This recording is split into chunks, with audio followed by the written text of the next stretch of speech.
نحمده ونصلي على رسوله الكريم اما بعد فاعوذ بالله من الشیطان الرجیم بسم اللہ الرحمن الرحیم رب اشرح لی صدری ویسر لی امری واحلل عقدۃ من لسانی یفقہوا قولی۔ السلام علیکم ورحمۃ اللہ وبرکاتہ۔ صراط مستقیم میں آپ سب کو خوش آمدید۔ پچھلے سبق میں ہم نے پڑھا تھا کہ حضرت ہود علیہ السلام جب اپنی قوم کے سرداروں کو اور اپنی قوم کو تبلیغ کر رہے تھے تو ان کی قوم کے سردار اور باقی قوم کے لوگ کہتے ہیں کہ ہم سمجھتے ہیں کہ ہمارے معبودوں میں سے کسی نے تمہیں کوئی تکلیف پہنچا دی ہے جو تم ایسی باتیں کر رہے ہو۔ حضرت ہود علیہ السلام فرماتے ہیں کہ میں اللہ کو گواہ بناتا ہوں اور میں تمہارے اس شرک سے بہت بیزار ہوں۔ اللہ کو چھوڑ کر تم سب میرے خلاف جو تدبیر کر سکتے ہو کر لو اور مجھے مہلت بھی نہ دو۔ میں نے تو بس اللہ پر بھروسہ کیا ہے جو میرا پروردگار ہے اور تمہارا بھی۔ کوئی جاندار ایسا نہیں جس کی چوٹی وہ پکڑے ہوئے نہ ہو۔ میری پروردگار یقیناً سیدھی راہ پر گامزن ہے۔ پھر حضرت ہود علیہ السلام فرماتے ہیں کہ اگر تم اعراض کرو تو میں جو پیغام تمہیں پہنچانے کے لیے بھیجا گیا تھا تمہیں پہنچا چکا ہوں۔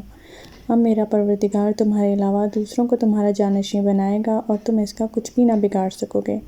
میرا پروردگار یقیناً ہر چیز پر نگران ہے۔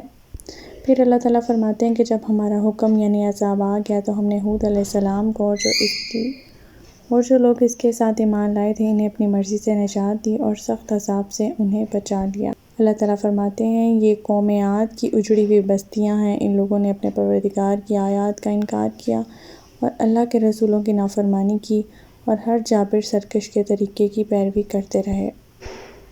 آخرکار اس دنیا میں لعنت ان کے پیچھے لگی رہی اور قیامت کے دن بھی لگی رہے گی۔ دیکھو قوم عاد نے اپنے پروردگار کا انکار کیا۔ دیکھو یہ عاد کے لوگ دھتکار دیے گئے جو ہود کی قوم کے تھے۔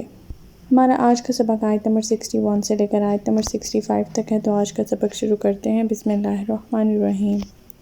وَإِلَىٰ ثَمُودَ أَخَاهُمْ صَالِحًا قَالَ يَا قَوْمِ اعْبُدُوا اللَّهَ مَا لَكُم مِّنْ إِلَٰهٍ غَيْرُهُ هُوَ أَنشَأَكُم مِّنَ الْأَرْضِ وَاسْتَعْمَرَكُم فِيهَا فَاسْتَغْفِرُوهُ ثُمَّ تُوبُوا إِلَيْهِ إِنَّ رَبِّي قَرِيبٌ مُّجِيبٌ۔ اور سمود کی طرف ہم نے ان کے بھائی صالح کو بھیجا۔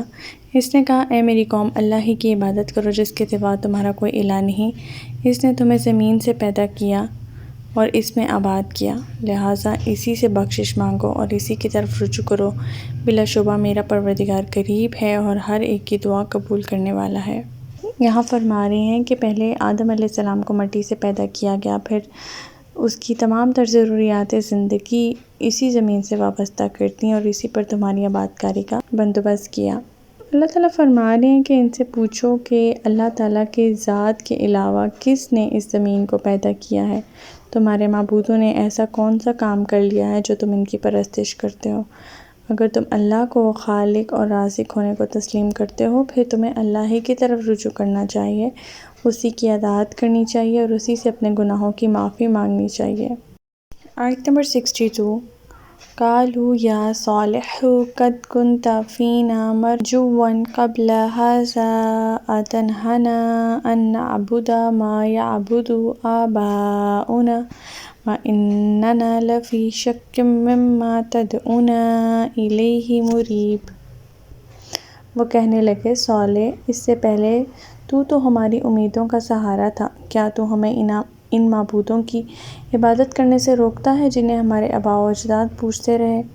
اور جس بات کی تو دعوت دیتا ہے اس میں ہمیں ایسا شک ہے جس نے ہمیں بے چین کر رکھا ہے۔ اب ان کی قوم کے لوگ کہتے ہیں کہ تمہیں عقل مند اور ہونہار سمجھتے ہیں ہم، اور ہماری بڑی توقعات تمہارے ساتھ وابستہ تھیں کہ تم باپ دادا کا نام روشن کرو گے، تم نے تو الٹا باپ دادا کے دین سے سرکشی اختیار کر لی، بلکہ ہمیں بھی اس سے روک رہے ہو، جس کا مطلب یہ ہے کہ ہم اور ہمارے آباء و اجداد سب کے سب ہی غلط تھے۔ دوسرا ان کی پریشانی کی ایک وجہ یہ بھی تھی جو کہ عام صورتحال بھی دیکھنے کو ملتی ہے کہ اگر کافروں کے کسی ایک گھر میں کوئی ایک بھی مسلمان ہو جاتا تھا تو ان کے جو وہ لواحقین تھے انہیں بڑا دکھ ہوتا تھا اور وہ پریشان ہو جاتے تھے، اور اس طرح بھی ایک کیفیت ان میں ہو جاتی تھی کہ یہ ایمان کیوں لے آیا، ہم تو ہمارے آباء و اجداد کی جو ریت تھی وہ ختم ہو جائے گی اور اب کیا ہوگا۔ اس طرح کی بے چینی جو تھی وہ انہیں لگ جاتی تھی جب بھی کوئی ان میں مسلمان ہوتا تھا۔ آیت نمبر 63 قال یا قومی ارائیتم ان کنت علی بینۃ من ربی وآتانی منہ رحمۃ فمن ینصرنی من اللہ ان عصیتہ فما تزیدوننی غیر تخسیر۔ صالح نے جواب دیا، اے میری قوم، بھلا دیکھو، اگر میں اپنے پروردگار کی طرف سے ایک واضح دلیل پر ہوں، اس نے مجھے اپنی رحمت یعنی نبوت سے بھی نوازا ہے، پھر میں اگر اس کی نافرمانی کروں تو اللہ کے مقابلے میں کون میری مدد کرے گا؟ تم تو میرے نقصان ہی میں اضافہ کر رہے ہو۔ اب وہی بات جو حضرت نوح علیہ السلام نے اپنی قوم سے کہی تھی، یہی بات حضرت صالح علیہ السلام اپنی قوم سے کہہ رہے ہیں کہ تم لوگ میری بات کیوں نہیں سنتے جبکہ میں اپنے پروردگار کی طرف سے ایک واضح دلیل پر ہوں۔ اللہ تعالیٰ نے مجھے نبوت بھی عطا کی ہے، اور اگر میں تم لوگوں کی بات مانتا ہوں اور تمہیں دعوت حق کے بارے میں نہیں کہتا تو پھر اللہ تعالیٰ سے مجھے بچانے والا کوئی نہیں ہے۔ اللہ تعالیٰ کی گرفت اتنی مضبوط ہے کہ کوئی بھی مجھے اس سے نہیں بچا سکے گا۔ آیت نمبر 64 وَيَا قَوْمِ هَٰذِهِ نَاقَةُ اللَّهِ لَكُمْ آیَةً فَذَرُوهَا تَأْکُلْ فِی أَرْضِ اللَّهِ وَلَا تَمَسُّوهَا بِسُوءٍ فَیَأْخُذَکُمْ عَذَابٌ قَریب۔ اے میری قوم، یہ اللہ کی اونٹنی ہے جو تمہارے لیے ایک معجزہ ہے، اسے اللہ کی زمین میں چرنے دو، اسے کوئی تکلیف نہ پہنچانا ورنہ تمہیں بہت بڑا عذاب آئے گا۔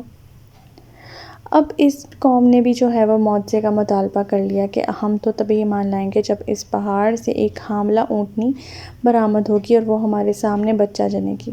سیدنا صالح علیہ السلام نے اللہ سے دعا کی، پہاڑ میں ایک جنبش پیدا ہوئی اور ایک اونٹنی جو ہے، دیو ہیکل اونٹنی جو ہے وہ برآمد ہو گئی، جس نے کچھ عرصے بعد بچہ جنا۔ اس طرح اس قوم کا منہ مانگا معجزہ پورا ہو گیا، اور اسی وجہ سے اس اونٹنی کو اللہ تعالیٰ کی طرف منسوب کیا گیا ہے۔ اب یہ دیو ہیکل اونٹنی جو تھی وہ اتنا پانی پیتی تھی جتنا اس بستی کے سارے جانور پیتے تھے، اور اتنا ہی چارہ بھی کھاتی تھی۔ اس کی خوراک کے سلسلے میں قوم کو ایک نئی تشویش لاحق ہو گئی۔ انہوں نے فیصلہ کیا کہ ایک نہ ایک دن جو ہے وہ اس کو ٹھکانے لگائیں گے۔ اللہ تعالیٰ نے فیصلہ یہ فرما دیا کہ کنویں سے ایک دن تو اونٹنی پانی پیا کرے گی اور دوسرے دن سب جانور اور چرنے چگنے میں اس اونٹنی کو مکمل آزادی حاصل ہوگی، جہاں سے وہ چاہے چرتی پھرے۔ ساتھ ہی صالح علیہ السلام نے قوم کو متنبہ بھی کر دیا کہ اگر تم نے کسی برے ارادے سے اس اونٹنی کو ہاتھ لگایا تو اللہ تمہیں سخت عذاب سے دوچار کرے گا۔ آیت نمبر 65 فَعَقَرُوهَا فَقَالَ تَمَتَّعُوا فِی دَارِکُمْ ثَلَاثَةَ أَیَّامٍ ذَلِکَ وَعْدٌ غَیرُ مَکذوب۔ مگر انہوں نے اس کی کونچیں کاٹ کر مار ڈالا تو صالح علیہ السلام نے کہا، اچھا اب صرف 3 دن اپنے گھروں میں مزے لے لو، یہ ایسا وعدہ ہے جو کبھی جھوٹا نہیں ہو سکتا۔ اب اونٹنی جو تھی وہ کیونکہ ان کے لیے وہ بال جان بن گئی تھی، ان کو لگتا تھا کہ اب یہ ہم تو اس سے بہت تنگ ہیں اور اسے کسی طرح ٹھکانے لگانا ہے، تو انہوں نے اونٹنی کو مار ڈالنے کا ارادہ کیا۔ اب بستی کے ایک ایک فرد سے اس کے متعلق جو ہے وہ مشورے کیے۔ اکثریت نے یہی رائے دی کہ اس مصیبت سے جان چھوٹنی چاہیے اور یہی سب سے خوشی کا دن ہوگا ہمارا۔ اس فیصلے کے بعد ایک بدبخت آدمی نے جو ہے اونٹنی کی کونچ کی رگوں کو کاٹ ڈالا۔ اونٹنی نے ایک زبردست دل دہلا دینے والی چیخ ماری اور اسی پہاڑ میں غائب ہو گئی جس سے نکلی تھی۔ اس کے پیچھے پیچھے اس کا بچہ بھی غائب ہو گیا۔ اس واقعے کے فوراً بعد خود سیدنا صالح علیہ السلام کو بھی مار ڈالنے کے خفیہ صلاح مشورے شروع کر دیے ان لوگوں نے۔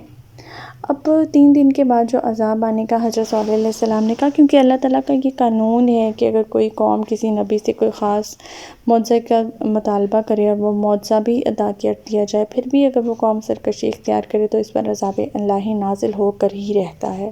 چنانچہ صالح علیہ السلام نے وحی کی اطلاع کے مطابق قوم کو خبردار کر دیا کہ اب تمہیں صرف 3 دن کی مہلت دی جا رہی ہے، اس کے بعد تم پر اللہ کا قہر نازل ہوگا جس سے تم بچ نہ سکو گے، نہ ہی اس وعدے میں کچھ تغیر و تبدل ہو سکتا ہے۔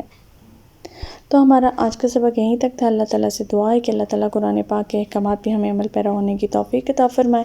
اللہ پاک ہمیں ہدایت دے کہ جس کے بعد گمراہی نہ ہو۔ ربنا لا تزغ قلوبنا بعد إذ هديتنا وهب لنا من لدنك رحمة إنك أنت الوهاب۔ سبحانك اللهم وبحمدك نشهد أن لا إله إلا أنت أستغفرك وأتوب إليك۔ السلام علیکم ورحمۃ اللہ وبرکاتہ۔